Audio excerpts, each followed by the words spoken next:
But after the game, so Draymond Green got a technical, he goes crazy, and it was sort of unclear what was happening because during that game as well, he was riding the bike, staying hot, and apparently someone in Minnesota used a racial slur toward him. Somebody told on that person, thank you for doing that. I will never understand how anyone believes that using a racial slur against anyone is tolerable against an athlete where you are paying to watch the skill, talent, and beauty of that athlete. It's shameful. It's shameful under all scenarios, obviously ridiculous. But this fan gets ejected. Draymond Green is less than happy, as he should be. This fan will never go to an NBA game again, which he or she or they should not be allowed to. But after the game, Draymond Green talked about his on-court persona and how people view him. An angry black man. I'm not an angry black man. I'm a very successful, educated black man with a great family. And I'm great at basketball. I'm great at what I do. The agenda to try to keep making me look like an angry black man is crazy. I'm sick of it. It's ridiculous. Well, that didn't seem altogether pleasant to me. And I would only say that I've never drawn a correlation between ability to do your job, ability to be a good father, and ability to not be angry. I've not viewed those as directly correlated. There are plenty of people who are not good at their job who are angry. There are plenty of people who are good at their job who are not angry. I understand that there is, and I first learned about this, 45 years ago, when in elementary school, we were spoken to about the concept of an angry black man. And I never really understood because I viewed angry white men all the time in my life. So I wasn't exactly understanding of that concept. And I'm not talking about it because I'm obviously not speaking as a black person here. I'm just trying to understand what Draymond is saying. When you look at Draymond, I don't look and say, oh, there's an angry black man. I say there's an angry man. And what would make me think he's angry? Well, I don't know. 10 years of video. Never met the guy.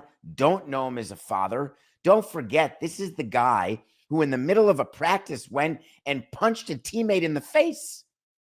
I don't know exactly what the word I would use to describe. Unhinged? Is that a better way to call it? When you're one tech away, is that what he is, Coca? Is he one tech away from being suspended, 2 technicals away, and maybe 1 flagrant? There's a way that they calculate if you have too many techs or too many flagrants, you actually get suspended for a game. And so maybe lack of patience, maybe frustration tolerance, whatever you want to say, he's got an issue and everybody knows it. And if you don't want to be self-aware, and hi, my name's David, I am the king of not being self-aware, you'd be best not to say things about yourself in public that can be proven otherwise.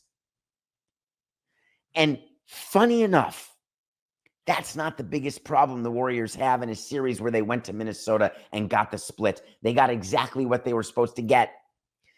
The biggest problem is not even Steph Curry and his hamstring, which, by the way, he acknowledged yesterday, Coco, what we said on the show. This is not a one-day injury. He said he'll reevaluate after a week. But no, he's done for the playoffs. And you don't mess around with hamstrings. You just don't. And so he won't. The biggest problem the Warriors have is Jimmy Butler. And this is not Miami guy talking, because I'm a New York guy. This is not me being anti-Jimmy Butler saying, no, you didn't do it for the Heat, and you know that I'm anti-Jimmy Butler because all he does is burn every bridge. All he does is ruin every team he's ever been on.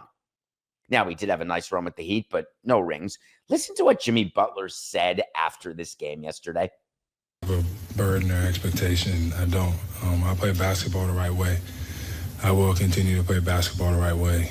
If that time comes where, you're people that are saying whatever, supposed to score 40 or 43, whatever the case may be, I'm capable of it. I can do it.